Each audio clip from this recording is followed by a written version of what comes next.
Hi, magandang araw po sa inyong lahat for our first reading of the day. Pasensya na po kayo, wala ako sa studio. Pero naghanap po ako ng place kung saan ay pwede ko po kayong mabasahan. Right at this very moment, gustong-gusto ko po kayong basahan lahat. Kamusta po kayong lahat? Ngayon, tingnan naman po natin kung ano po ang makikita ngayon natin dito po sa ating first reading of the day. Balasahin lang po natin mabuti ang cards. Pili na po tayo ng 20 cards. 1, 2, 3, 4, 5, 6, 7, 8, 9, and 10. Okay, sumasama na talaga to. Another 10 cards. 1, 2, 3, 4, 5, 6, 7, 8, 9, and 10. Tabi muna po natin itong mga hindi po natin napili. Okay, kamusta po ang araw nyo? No, I hope na nasa mabuti kayong kalagayan ngayon. Malapit na po ang ating One Love a Day. So, for our first card, this is about, ayan no, may mga tao pong nang impluwensya sa kanya. Nagkaroon po siya ng maling paniniwala. No? For some of you, hindi niya po akalain na magkakaroon po siya ng maling paniniwala. Nako, sorry po, nagalaw. Ng maling paniniwala or na-impluwensyahan po siya ng mali talaga, no?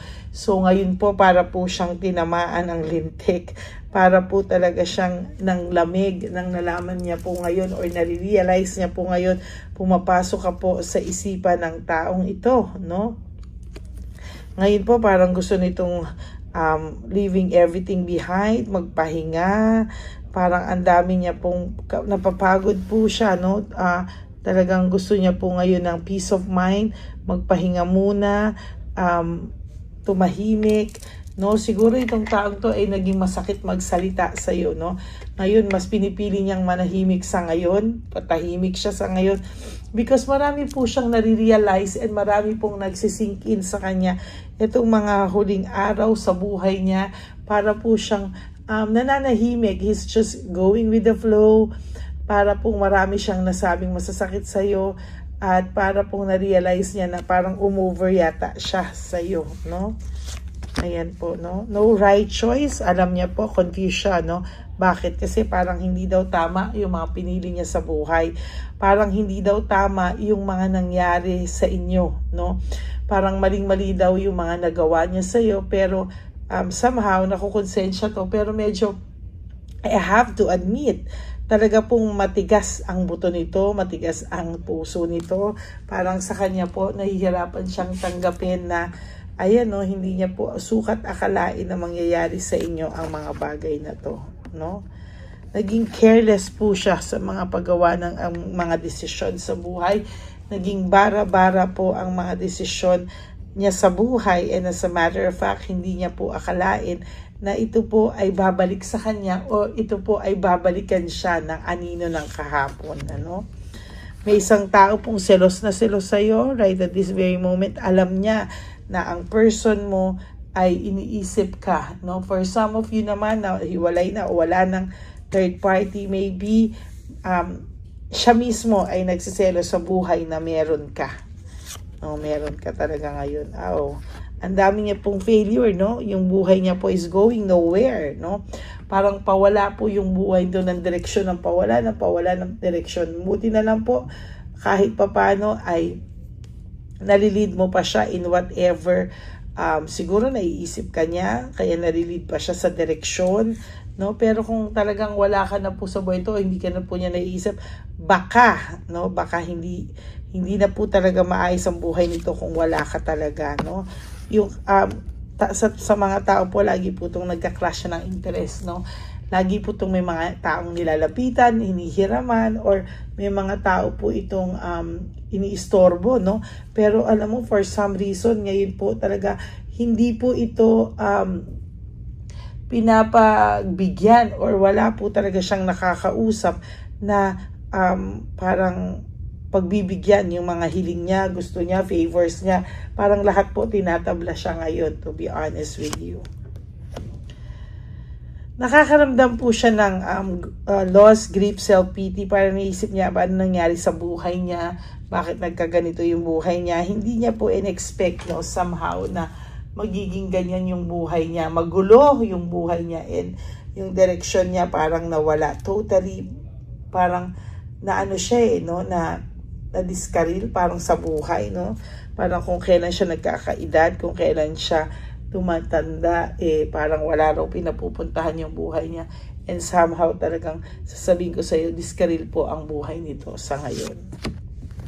Disconnected, no? Meron ako nakikita na disconnected siya sa mga tao sa paligid niya ngayon. Maybe, sabi ko nga sa reading ko kahapon, nagko-connect talaga. Sabi sa inyo, kahit timeless yan, dapat pinapanood nyo. Bakit? Hindi porket napanood nyo na is hindi na yung para sa inyo. No, sometimes, kung ano yung nilabas ko, ibig sabihin, nire-reiterate sa inyo yan ng Divine Universe, no?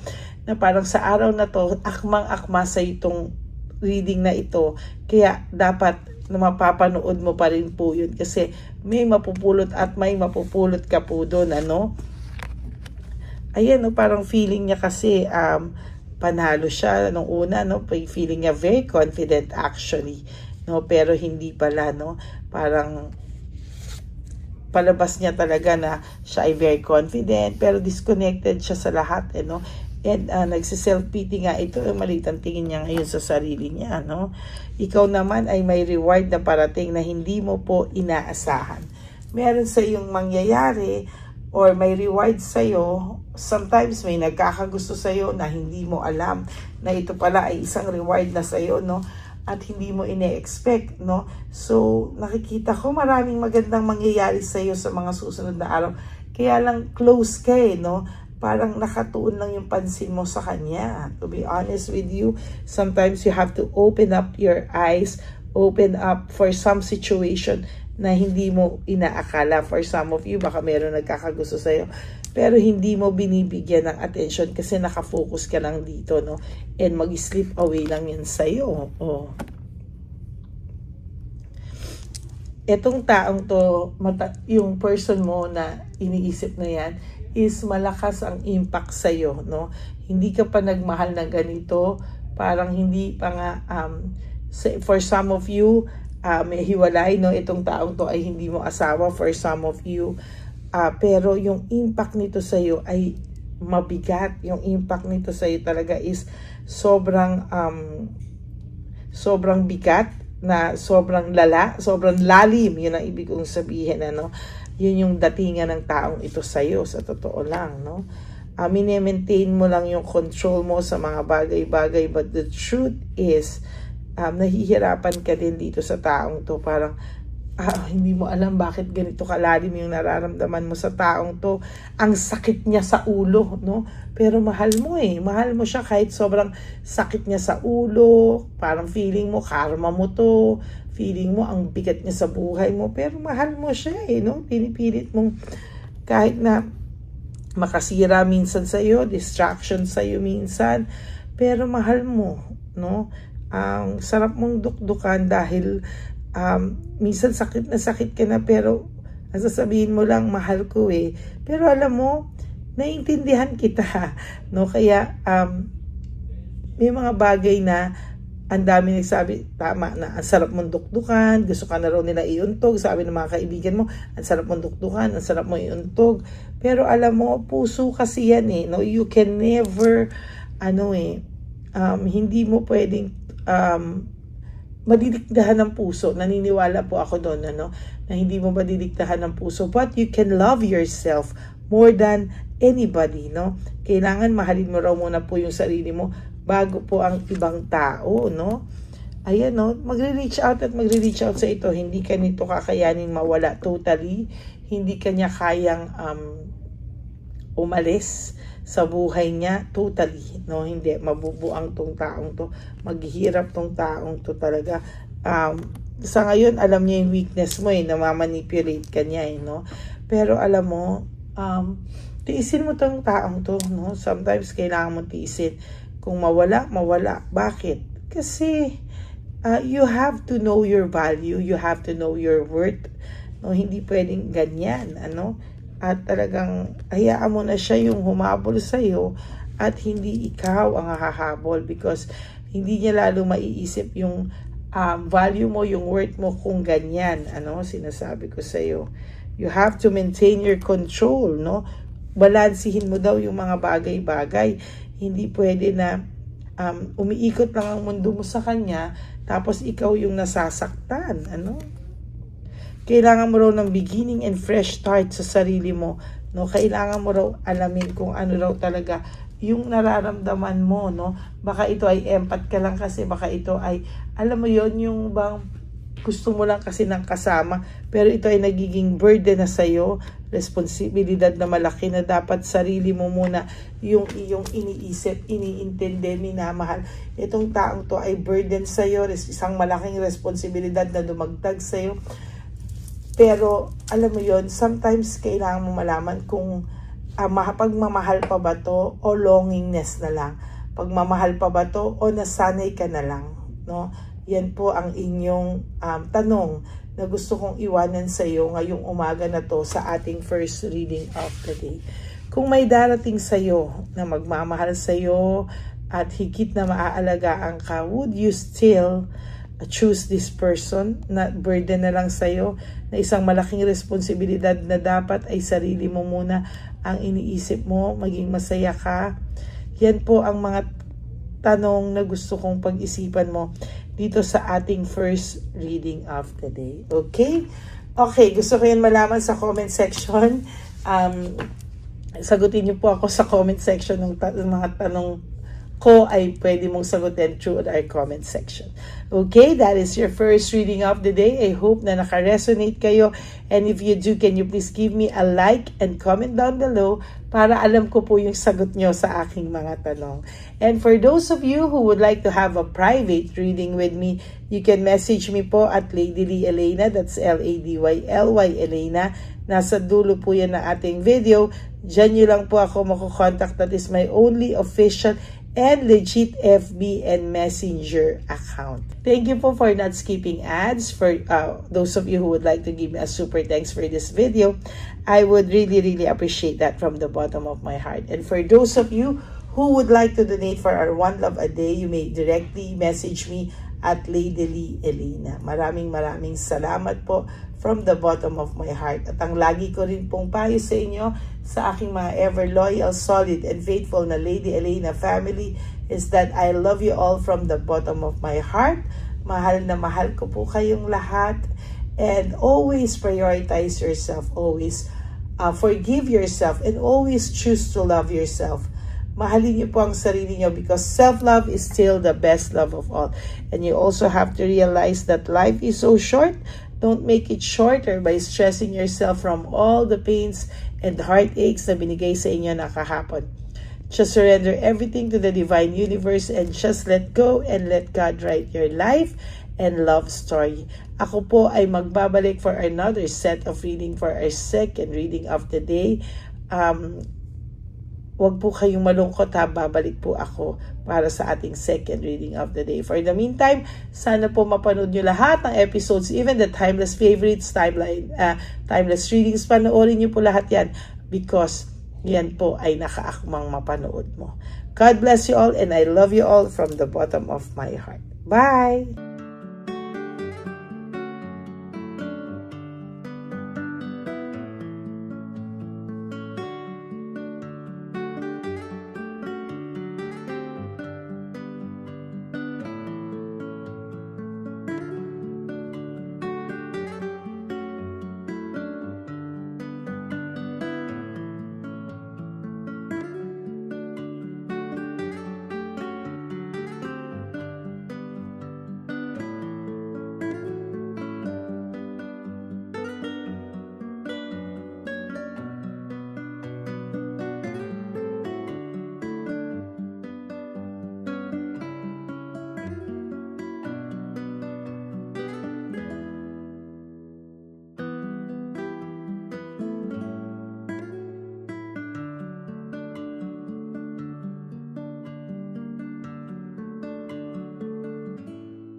Bagayan ni Papa Jesus. Para sa'yo.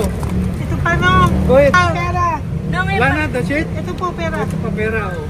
Bigayan ni Papa Jesus. Kain mo yan, ha? Jesus yan. Bigay. Wala ka ng pera dyan, ha? Okay lang kami.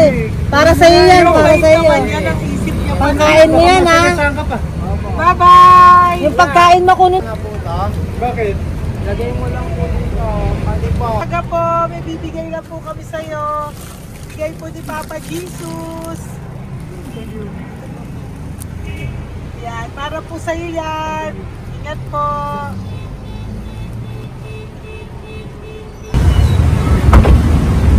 Magandang tanghali po. May bigay po si Papa Jesus sa inyo. Salamat po. Ito po. Salamat Sige siya po kayo sa Kampaw. Thank you po. God bless po, nanay. Ingat po kayo Apo. Pangalaman po. God bless.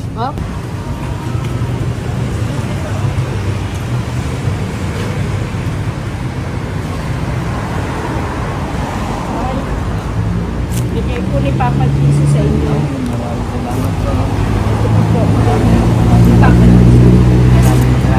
God bless po. Kuya, pangkain mo po yan, ha? Kain ka ba nandyan? Po, hindi po. Dito po, nasa timbahan po. Ah! Sa music ministry. Doon ka nakapwesto. Opo. Sige po, bye po. God bless po. Ingat.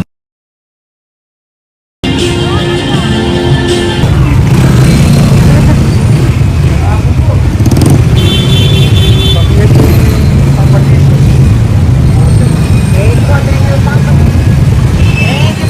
Thank you po, bye po. Meron pa eh. Yo, bigay po yung Papa Jesus. Salamat po. Yun.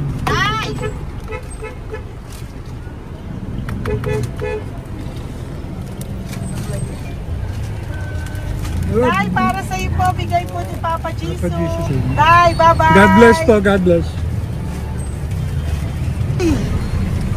Para sa iyo po, bigay po ni Papa Jesus.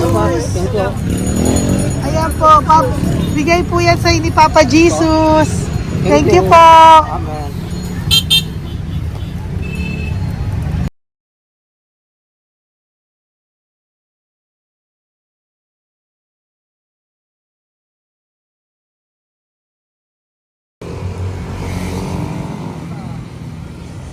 Bigay ni Papa Jesus. Kaya pagkain ato ko, ah. Madami mong aso, kuya. Alaga mo lahat yan. O, nagkait. Kaya sa isya, nasa iba. Nagkalagala. Ay talaga. Salamat po. Nalagala ko. E paano pagkain yan, kuya? Saan mo kinukuha? Dami tambay ko. Lahat. Ang dami. Ang dami niya pong aso. Oh, ang daming aso ni kuya. Sais. May nagbibigay sa inyo pagkain. Nangangalakal ako. Okay po. Tapos, Hayaan mo kuya, pag nadaan ako, bibigyan kita ng dog food dito, ha? oo. Dito ka lang ba lagi? Dito ako nagtutulong. Okay po, sige. Okay po. Marami din akong aso sa bahay, eh. Salamat po. Okay po. Isa. Kuya, pangkain mo yan, kuya.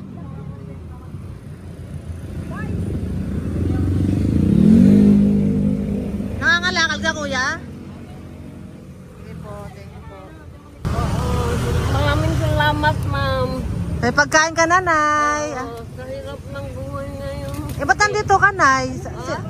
Tagasan ka ba? Yung arthritis ang sakit ko eh. Tagasan ka ba, nay?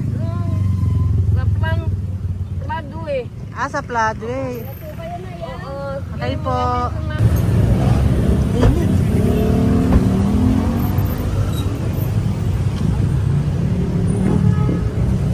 Nay!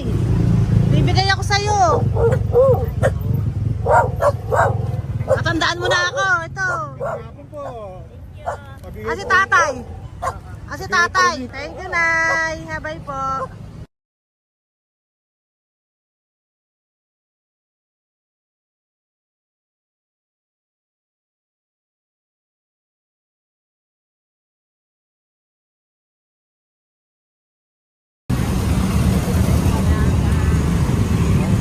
God bless, Tay. Thank you po. Pabigay po. Bigay po ni Papa Jesus. Salamat po. Bigay po ni Papa Salamat po, Jesus. ate. Ito po, oh. Salamat po. Bigay po ni Papa Jesus. Ito pa po. Salamat po, Tay. Salamat po, tita. Bye-bye po. Maraming po salamat. Kayo, ate. Opo, ingat po kayo. Ingat po Taga saan kayo. po Ingat kayo? Taga Tayabas, Quezon po kami. Mga aita po kami sa Quezon, mga katutubo. Sige. Ingat po. God bless.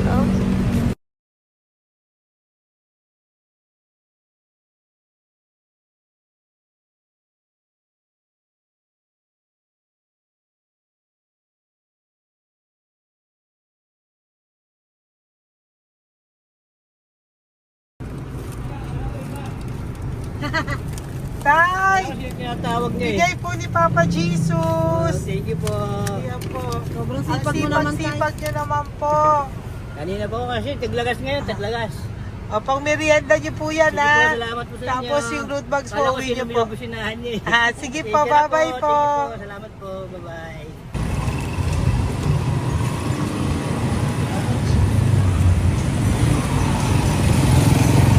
Brother! Basta, mabigay ni Papa Jesus sa'yo. Ang kaya mo yan. Ba't hindi ka makatayo? Na ano ka? Okay. Sige, bye-bye.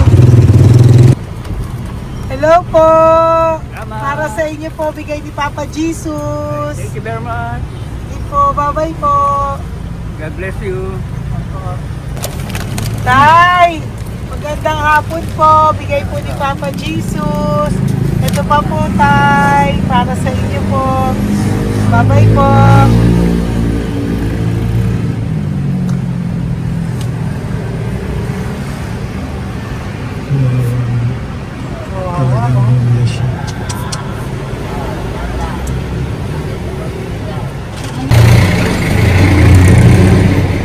Ate. Ate, Ano lang, baka maano siya. Ito po, bigay po sa'yo ni Papa Jesus. Ito pa po, pera po. God bless po. Okay, taga saan ka po? Sige, ingat ka po, Po. Hello po, magandang hapon po. Ano po? Bigay po sa'yo ni Papa Jesus. Thank you, madam. Tsaka ito pa po, para po sa'yo. Salamat. Thank you po, ingat po. Thank you, ma'am. Sige po. Salamat. Akala ko, ma'am, bibili. Ay, hindi po. Para sa iyo po yan. Bye-bye Thank you, po. ma'am.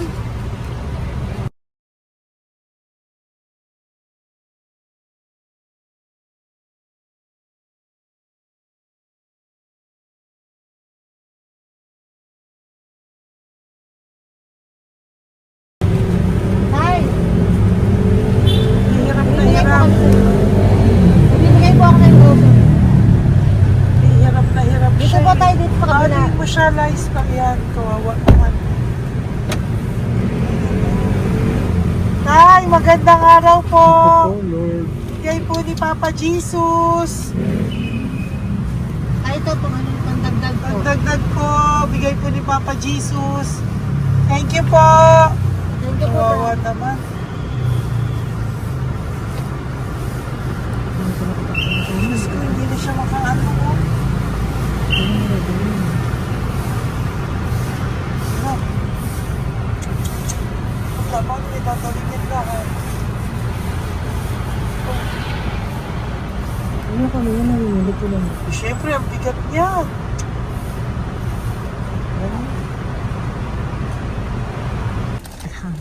Kaya, bigay sa'yo ni Papa Jesus. Thank you po, ma'am. Ay, yung palinis po, ma'am. Hindi na po, okay na Thank you po. po. Ito po. Thank you ma'am. po. Thank you, sir.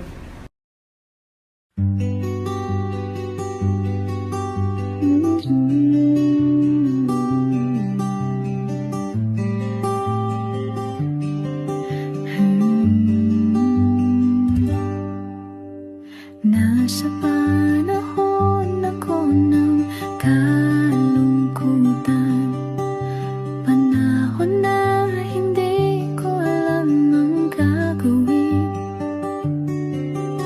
Nalilito, naguguluhan na sa sarili, ano nga ba ang gagawin ko? Nang biglang nag-browse ako sa YouTube at biglang lumabas ang channel mo, ang mensahe na noon ay nilabas mo. Angkop sa nadarama ko. Unang beses lang dumaan ang channel mo sa browser ko. Hindi ako nagdalawang isip na hanapin ang Facebook account mo at mag-message sa'yo. Agad ka naman sumagot sa mensahe ko. Hindi ko alam ang damdamin noon, dahil parang may sumungaw sa aking pag-asa. Nang kaliwanagan sa dilim ng gabi, dumating ka, ikaw ang sagot sa panalangin. Salamat dumating ka at nakilala kita, Madam Elena. Nabago mo ang pananaw ko. Noon ay malabo, ngunit ngayon ay may linaw na tinatahak. Salamat sa Diyos, ikaw isang anghel